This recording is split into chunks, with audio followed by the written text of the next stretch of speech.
प्रयोग हम कैसे करते हैं। बहुत सारे स्टूडेंट्स को कंफ्यूजन होता है कि प्रेजेंट सिंपल टेंस में जो हेल्पिंग वर्ब आता है डू या डज, तो हमको कहाँ पे डू लगाना है और डज का प्रयोग हमको कहाँ पे करना है। तो इसको आज हम यहाँ पे सीखेंगे।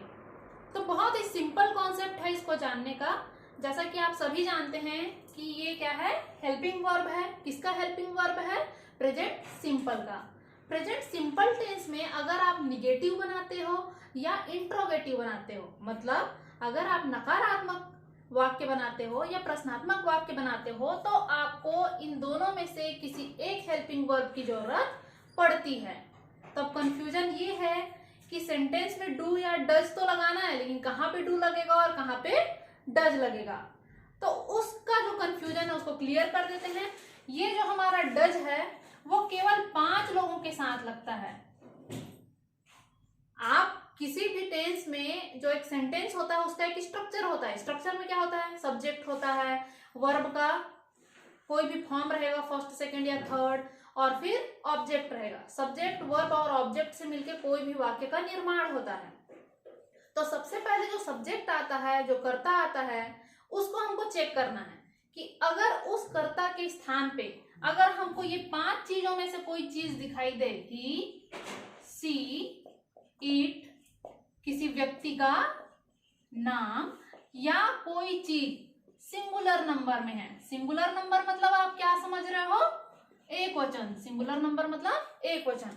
तो हमको बस ये बात याद रखना है कि 5 चीज, अगर 5 चीजों में से कोई भी चीज अगर हमको सब्जेक्ट के स्थान पे दिखाई देता है तो हमको किसका यूज करना है? डज का यूज करना है। क्या क्या? ही अगर दिखाई देता है तो ही के साथ डज लगेगा, सी है तो भी हम उसके साथ डज लगाएंगे, इट है तो भी हम उसके साथ डज लगाएंगे। किसी व्यक्ति का नाम है, नाम मतलब जैसे किसी का नाम राम, श्याम, सीता, गीता, मोहन, कुछ भी अगर नाम है, डेविड, जॉन, तो उसके साथ हम किसका यूज करेंगे? डज का प्रयोग करेंगे। सिंगुलर नंबर में कोई चीज है, सिंगुलर नंबर मतलब एक वचन, एक लड़का, एक लड़की, एक पंखा, एक चिड़िया, एक पेड़, अगर ऐसा कुछ आता है सब्जेक्ट के स्थान पे तो हमको किसका प्रयोग करना है? डज का प्रयोग करना है। अब ये जो हमारा डू है उसका यूज हम कहाँ कहाँ पे करेंगे? तो आप अगर कंफ्यूजन नहीं क्रिएट करना चाहते तो बस एक कॉन्सेप्ट याद रखिए, ये 5 में से अगर कोई भी चीज आपको दिखाई देता है तो हम डज लगाएंगे। उसके अलावा अगर कोई भी चीज आपको दिखाई दे तो हम वहां पे क्या लगा देंगे? डू लगा देंगे। जैसे कि क्या क्या हो सकता है? जैसे हो सकता है आई आ गया, वी आ गया, यू आ गया, या फिर दे आ गया। ठीक है, अगर कोई सेंटेंस है उसके शुरुआत में अगर आई, वी, यू, दे ऐसा कुछ आता है सब्जेक्ट के स्थान पे, इनमें से कुछ आपको दिखाई देता है तो उसके साथ आप डू का प्रयोग करोगे। ठीक है, और अगर सब्जेक्ट के स्थान में इन 5 में से कोई भी चीज आपको दिखाई दे तो आप क्या लगाओगे? डज लगाओगे। कॉन्सेप्ट यहाँ पे क्लियर है? मैंने यहाँ पे नोट करके भी आपकी सुविधा के लिए यहाँ पे लिख दिया है कि हमको इस फॉर्मूला को याद रखना है बिल्कुल। यदि सब्जेक्ट के स्थान पर ही, सी, इट, ये तीनों क्या है? थर्ड पर्सन है। तीनों क्या है? Third person. मतलब सब्जेक्ट के स्थान पे अगर थर्ड पर्सन हो या किसी व्यक्ति का नाम हो, राम, मोहन, गीता, सीता, या कोई चीज सिंगुलर नंबर में है, एक वचन में है, एक राम, एक लड़का, एक लड़की, एक पंखा, एक चिड़िया, एक पेड़, ऐसा अगर कुछ है सिंगुलर नंबर में है, प्लूरल नंबर में नहीं है ना, बहुवचन में नहीं है, एक वचन में है, तो हम किसका प्रयोग करेंगे? डज का प्रयोग करेंगे। कॉन्सेप्ट क्लियर है? ठीक। अब एग्जाम्पल से इसको समझते हैं। पहला एग्जाम्पल हमारे पास है, सीता गाना नहीं गाती है। तो जैसा कि आपको पता है डू या डज केवल प्रेजेंट सिंपल में लगता है, और प्रेजेंट सिंपल टेंस में ये जो सेंटेंस दिया है ना, ती है आया मतलब प्रेजेंट, और है से जस्ट पहले लिखा है ती, तो ता है, ती है, ती, ते हैं, किसकी पहचान है? प्रेजेंट सिंपल टेंस की। तो प्रेजेंट सिंपल टेंस तो है। अब हम ये जानते हैं कि ये सकारात्मक है, नकारात्मक है कि प्रश्नात्मक है, वाक्य किस टाइप का है। तो ये जो वाक्य है हमको मिलता है किस टाइप का है, निगेटिव है, नकारात्मक है। क्यों? क्योंकि यहाँ पे किसका प्रयोग किया गया है, नहीं। तो सीता गाना नहीं गाती है। तो हमको ये पहला चीज तो ये पता चल गया कि ती है लिखा है मतलब प्रेजेंट सिंपल है। अब प्रेजेंट सिंपल में भी कौन से टाइप का सेंटेंस है, तो निगेटिव टाइप ऑफ सेंटेंस है। तो हमारे दिमाग में फट से उसका स्ट्रक्चर आ जाना चाहिए कि प्रेजेंट सिंपल के निगेटिव का फॉर्मूला क्या होता है, रूल क्या होता है। तो यहाँ पे मैंने आपकी सुविधा के लिए ब्रैकेट में लिख दिया है।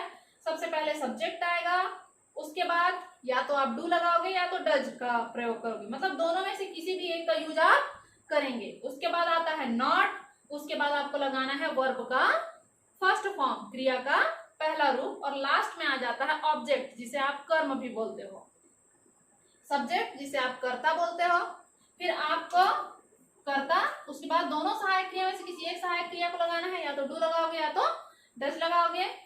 नॉट क्यों लगाया, क्योंकि यहाँ पे निगेटिव है, वर्ब का फर्स्ट फॉर्म, क्रिया का पहला रूप, और लास्ट में ऑब्जेक्ट जिसे आप कर्म भी कहते हो।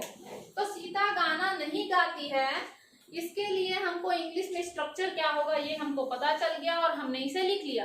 अब हमारा बस एक ही काम है कि हम इस रूल के अकॉर्डिंग, इस स्ट्रक्चर के अकॉर्डिंग हमारे जो हिंदी में सेंटेंस दिया है उसको हम अंग्रेजी में क्या करेंगे, ट्रांसलेट करेंगे। तो चलिए, हमारा ये जो रूल है वो क्या बोलता है कि सबसे पहले क्या आएगा, सब्जेक्ट। तो इस सेंटेंस में सब्जेक्ट के स्थान पे क्या दिखाई दे रहा है, सीता। कर्ता कौन है, सब्जेक्ट मतलब कर्ता, करने वाला, किसी काम को करने वाला। तो इस वाक्य में गाना तो गाया जा रहा है, लेकिन गाना को गा रहा है वो व्यक्ति कौन है, सीता। मतलब गाना गाने का काम कौन कर रहा है, सीता। तो सीता हमारा कर्ता है, या उसी को हम इंग्लिश में क्या बोलते हैं, सब्जेक्ट बोलते हैं। तो सब्जेक्ट खोजा हमने, तो सब्जेक्ट के स्थान पे हमको मिला सीता, तो हमने सब्जेक्ट के स्थान पे सीता इंग्लिश में ट्रांसलेट करके लिख दिया। फिर ये रूल बोलता है सब्जेक्ट तो हमको मिल गया, अब हमको लिखना है डू या डज। या तो हम डू लिखेंगे या तो हम डज लिखेंगे। तो डू लगाऊं कि डज लगाऊं, वही कंफ्यूजन क्रिएट हो गया। तो भाई हमको तो कॉन्सेप्ट क्लियर है कि आपको देखना सब्जेक्ट क्या है, सब्जेक्ट कौन है, सीता। तो सीता क्या है, किसी व्यक्ति का नाम है।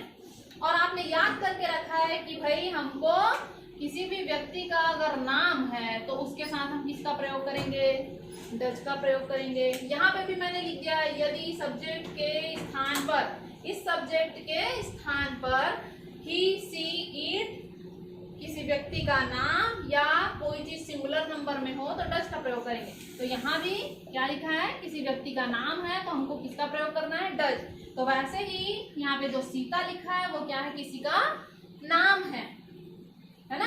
तो सब्जेक्ट के स्थान पे आ गया सीता।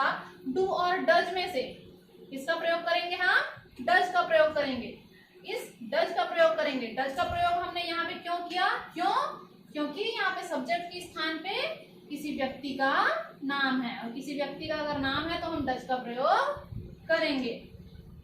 फिर नॉट लिखा है तो हमने यहाँ पे भी नॉट लिख दिया। फिर बोलता है क्रिया का पहला रूप लिखो। तो क्रिया क्या हो रहा है, काम क्या हो रहा है कि सीता गा रही है, काम क्या हो रहा है, गाना। तो गाने की क्रिया को क्या बोलते हैं इंग्लिश में, सिंग। सिंग मतलब गाना, गा तो रही है लेकिन क्या चीज को गा रही है, तो गाना को गा रही है, सॉन्ग, गीत गा रही है। ठीक है, यहाँ पे हमने क्या देखा, प्रेजेंट सिंपल का एक निगेटिव वाक्य देखा। अब हम चलिए आपको लेके चलते हैं दूसरे एग्जाम्पल की तरफ। दूसरा एग्जाम्पल है आपका इंट्रोगेटिव, जिसे आप प्रश्नात्मक भी बोलते हो। दूसरा वाक्य क्या बोलता है, क्या वह क्रिकेट खेलता है, क्वेश्चन कर रहा है, क्या वह क्रिकेट खेलता है, और लास्ट में क्वेश्चन मार्क लगा है। तो सबसे पहला हमारा जो काम है, हमको पहचानना है कि जो सेंटेंस दिया है वो किसमें है, ता है लिखा है, मतलब ये प्रेजेंट सिंपल है। प्रेजेंट सिंपल में भी अब हमको पहचानना है कि ये सकारात्मक है, नकारात्मक है या प्रश्नात्मक है, अफर्मेटिव है, निगेटिव है या इंट्रोगेटिव है। तो हमको पता चलता है कि ये क्या है, प्रश्नात्मक है, इंट्रोगेटिव है। तो इसका जो रूल होगा उसे मैंने यहाँ पे आपके लिए लिख दिया है। तो प्रेजेंट सिंपल में इंट्रोगेटिव का जो रूल होता है वो होता है डू और डज, दोनों में से किसी एक का यूज करना है आपको, या तो डू लगाओगे या तो डज लगाओगे। प्लस सब्जेक्ट रहेगा प्लस वर्ब का फर्स्ट फॉर्म और उसके साथ ऑब्जेक्ट। तो चलिए स्टार्ट करते हैं। अब हम इस हिंदी के वाक्य को इंग्लिश में ट्रांसलेट करेंगे। तो इस रूल के अकॉर्डिंग या तो पहले हम डू लगाएंगे या तो डज लगाएंगे, दोनों में से कोई एक लगाएंगे। तो ये डिपेंड करता है आपके सब्जेक्ट पे। डू या डज किसके आधार पे आप लगाते हो? आपके सब्जेक्ट के आधार पे लगाते हो। तो पहले हमको पता करना पड़ेगा कि हमारा जो सब्जेक्ट है वो कौन है। तो यहाँ पे देखते हैं, यहाँ पे सब्जेक्ट कौन है? कर्ता। सब्जेक्ट को ही कर्ता बोलते हैं। तो यहाँ पे कर्ता कौन है? जो इस काम को कर रहा है, क्रिकेट खेलने का काम कौन कर रहा है? वह। क्या वह क्रिकेट खेलता है? वह बोल रहा है, मतलब यहाँ पे कौन हो गया? खेलता है मतलब लड़का, खेलती है रहता मतलब लड़की रहती, तो सी लगाते वहां पे। यहाँ पे बोल रहा है कि वह क्रिकेट खेलता है, तो वह मतलब लड़का, और लड़का के लिए किसका प्रयोग करेंगे? ही। वह के लिए हमने इंग्लिश में क्या लिया? ही। तो इस सब्जेक्ट के स्थान पे हमको क्या मिल गया? ही मिल गया। इस सब्जेक्ट के स्थान पे हमको क्या मिल गया? ही मिल गया। अब सब्जेक्ट हमको मिल गया तो सब्जेक्ट के आधार पे ही हम डिसाइड करते हैं कि हम डू लगाएंगे या डज लगाएंगे। तो सब्जेक्ट के स्थान पे हमको मिला ही, तो ही के साथ हम किसका यूज करेंगे? या तो डू या डज, दोनों में से किसका प्रयोग करेंगे? तो हमको पता है कि भैया जहां पे भी ही आएगा तो उसके साथ हमको किसको यूज करना है? डज का प्रयोग करना है। आपको फॉर्मूला पता है, अगर सब्जेक्ट के स्थान पे ही, सी, इट, किसी व्यक्ति का नाम या कोई चीज एक वचन में हो तो हम डज का प्रयोग करते हैं।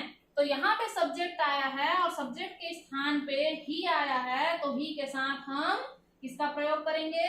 डज का प्रयोग करेंगे। यहाँ पे भी क्लियर है, अगर ही है तो हम किसका प्रयोग करेंगे? डज का प्रयोग करेंगे। तो इसीलिए हमने डू या डज में से किसको सेलेक्ट किया? हमने डज को सेलेक्ट किया। सब्जेक्ट के स्थान पे आ गया ही, क्रिया का पहला रूप बोल रहा है, तो क्रिया क्या हो रहा है? काम क्या हो रहा है? खेलने का। क्रिया क्या हो रहा है? खेलने का। तो खेलने को हम इंग्लिश में क्या बोलते हैं? प्ले। ठीक है, तो क्रिया के स्थान पे हमने लिख दिया प्ले, और लास्ट में बोल रहा है ऑब्जेक्ट, तो ऑब्जेक्ट के स्थान पे खेल तो रहा है, लेकिन क्या चीज खेल रहा है? क्रिकेट। तो ऑब्जेक्ट के स्थान पे क्या आ गया? इस ऑब्जेक्ट के स्थान पे क्रिकेट आ गया। जो क्वेश्चन मार्क लगा इसलिए हमने क्वेश्चन मार्क लगा दिया।